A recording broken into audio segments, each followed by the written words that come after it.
Hello दोस्तों, practice English differently channel में आपका स्वागत है। इस चैनल में हम लोग इंग्लिश ग्रामर को लर्न करेंगे और इसके लिए हम लोग 4 बातों को ध्यान में रखेंगे, उसे फॉलो करेंगे। First is try your self, अपना नॉलेज चेक करिए। दूसरी बात, रूल्स को लर्न करिए।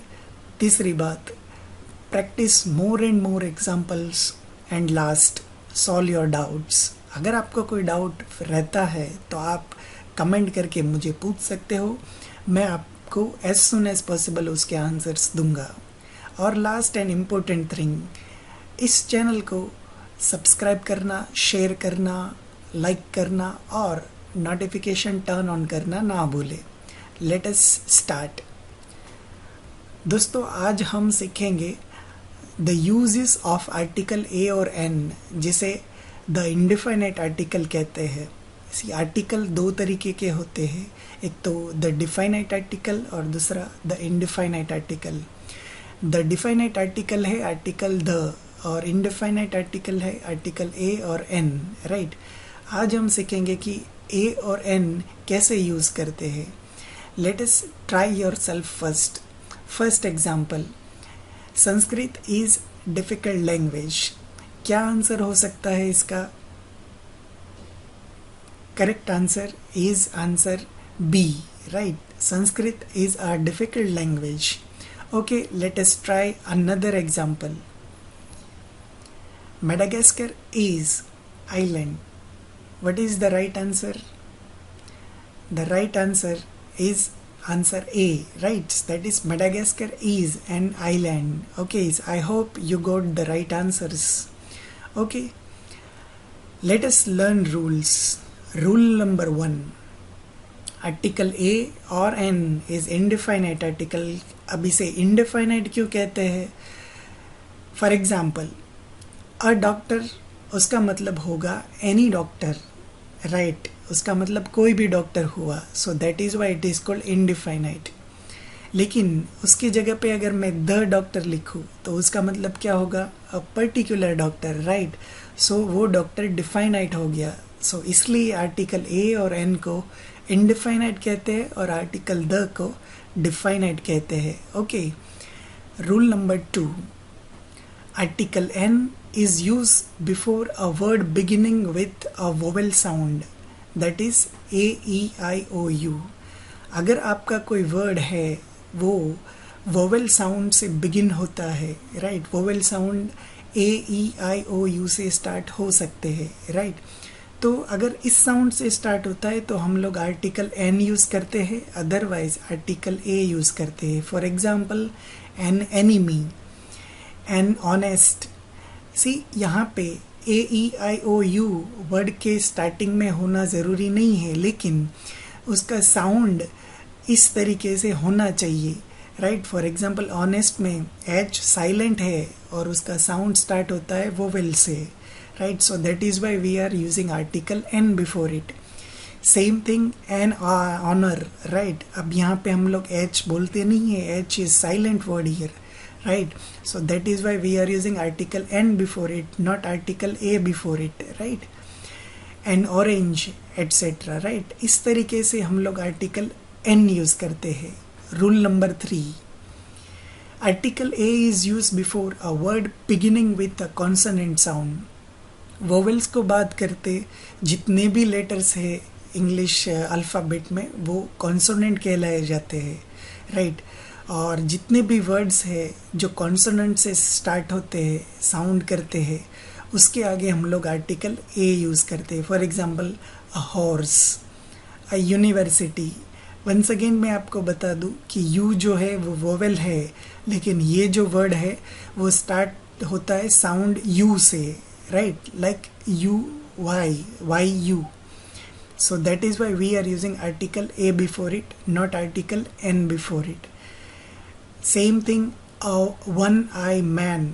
अब ओ तो वोवेल है लेकिन उसका साउंड डब्ल्यू की तरह यूज़ होता है, इसलिए हम लोग आर्टिकल ए यूज़ करेंगे, आर्टिकल एन इसके आगे यूज़ नहीं करेंगे। Okay, let us try more examples. अब आपका काम यहाँ पे ये है कि इसे रीड करो और इसका आंसर दो। First example, unpaid bill.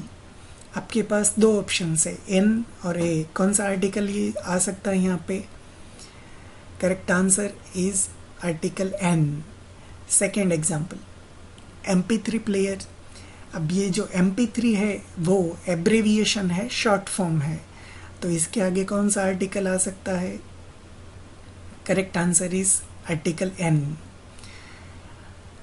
तीसरा example, Olympic medal. What will be the correct answer? Correct answer is article an. Fourth example, hero. What is the correct answer? Correct answer is article A. Let us practice few more example. F grade. What will be the article? Article N. Next is Holy City. What is the correct answer? Correct answer is article A, a holy city.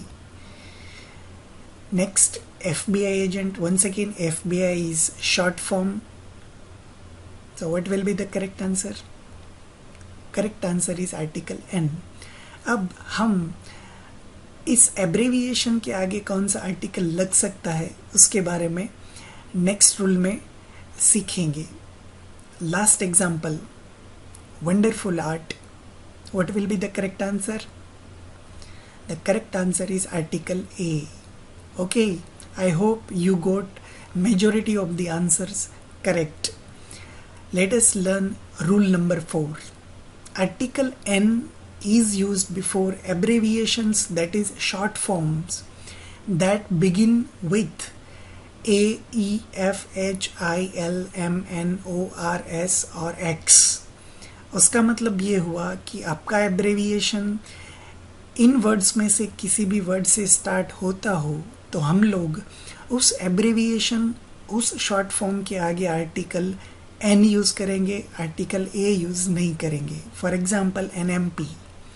MP का मतलब होता है member of parliament, right. अब ये word short form है, वो M से start होता है, so that is why we are using article an before it. दूसरा है OPEC मीटिंग. OPEC का फुल फॉर्म होता है the organisation of the petroleum exporting countries, right. So O से स्टार्ट होता है, so we are using article an. SOS, वो एक डिस्ट्रेस्ड मैसेज है सिग्नल देने के लिए, राइट. उसके आगे भी हम लोग आर्टिकल एन यूज़ करेंगे. यू टर्न, राइट, वो भी तो एक शॉर्ट फॉर्म है U, so that is why we are using article an before it, right. I hope you got this rule exactly, clearly. Okay, let us learn the last rule of the lecture. Article a और an जो कि indefinite article है is used before singular uncountable nouns, right. उसका मतलब ये हुआ कि अगर आपका नाउन सिंगुलर और काउंटेबल है तो ही उसके आगे आप आर्टिकल ए और एन यूज़ कर सकते हो. अगर आपका नाउन सिंगुलर और काउंटेबल नहीं है और प्लूरल और अनकाउंटेबल है तो उसके आगे आर्टिकल ए और एन यूज़ नहीं कर सकते, right. For example, a book. Book is singular, so that is why we are using article a before it. लेकिन अ बुक्स ऐसा नहीं लिख सकते, वो गलत है. क्यों? क्योंकि बुक्स प्लूरल है. Second example, an orange. That is correct. Why? Because orange is singular noun and countable noun, but you cannot write n oranges. Why? Because oranges is plural noun, so that is why article n is incorrect here. Same thing, the milk, that is correct, but we cannot write a milk. Why? Because milk is uncountable noun, right. So uncountable noun के आगे we are not using the indefinite article, that is a or n. Okay, so दोस्तों आज के lecture में इतना ही. Next lecture में हम लोग द डिफाइनेट आर्टिकल के बारे में बात करेंगे. Thank you.